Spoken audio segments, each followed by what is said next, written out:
तो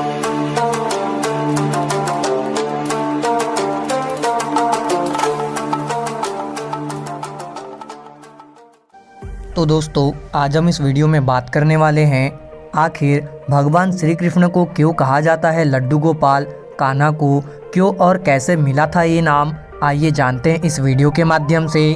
दोस्तों, ब्रज भूमि में भगवान श्री कृष्ण के एक परम भक्त रहते थे। उनका नाम था कुंभन दास। कुंभन दास का एक पुत्र था रघुनंदन। कुंभन दास हर समय प्रभु श्री कृष्ण की भक्ति में लीन रहते थे और पूरे नियम से भगवान की सेवा करते थे। वे उन्हें छोड़कर कहीं नहीं जाते थे ताकि उनकी सेवा में कोई विघ्न न हो। एक दिन वृंदावन से उनके लिए भागवत कथा करने का न्योता आया। पहले तो उन्होंने मना कर दिया, लेकिन लोगों के जोर देने पर वे कथा के लिए जाने के लिए तैयार हो गए। उन्होंने सोचा कि भगवान की सेवा की तैयारी करके वे रोजाना कथा करके वापस लौट आएंगे, जिससे भगवान का सेवा नियम भी नहीं छूटेगा। उन्होंने अपने पुत्र को समझा दिया कि वे भोग तैयार कर चुके हैं, तुम्हें बस समय पर ठाकुर जी को भोग लगा देना है। कुंभन दास ने अपने पुत्र रघुनंदन को समझाया और वहां से प्रस्थान कर दिए। रघुनंदन ने भोजन की थाली ठाकुर जी के सामने रखी और सरल मन से आग्रह किया कि ठाकुर जी आओ और भोग लगाओ। उसके बाल मन में यह छवि थी कि वे आकर अपने हाथों से भोजन करेंगे, जैसे हम सभी करते हैं।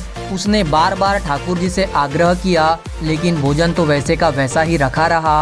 अब रघुनंदन उदास हो गया और रोते हुए पुकारा कि ठाकुर जी आओ और भोग लगाओ। जिसके बाद ठाकुर जी ने एक बालक का रूप धारण किया और भोजन करने बैठ गए।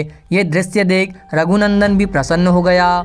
रात को जब कुंभन दास जी ने लौटकर पूछा, बेटा तुमने ठाकुर जी को भोग लगाया था? रघुनंदन ने कहा, हाँ। उन्होंने प्रसाद मांगा तो पुत्र ने कहा कि ठाकुर जी ने सारा भोजन खा लिया।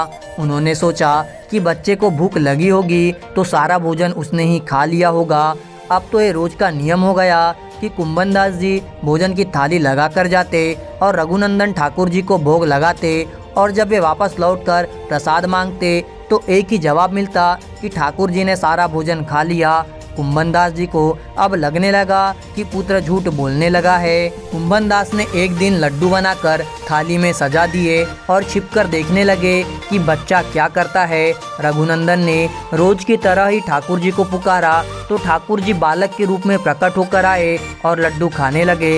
यह देखकर कुंभन दास जी दौड़ते हुए आए और प्रभु के चरणों में गिरकर विनती करने लगे। उस समय ठाकुर जी के एक हाथ में लड्डू और दूसरे हाथ वाला लड्डू मुंह में जाने को ही था कि वे जड़ हो गए। उसके बाद से ही उनकी इसी रूप में पूजा की जाती है और वे लड्डू गोपाल कहलाए जाने लगे।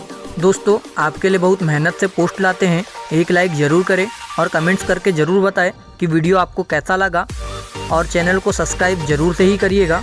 मुझे पूरा यकीन है आपका दिल बहुत बड़ा है, आप इस पोस्ट को लाइक और चैनल को सब्सक्राइब ज़रूर करेंगे।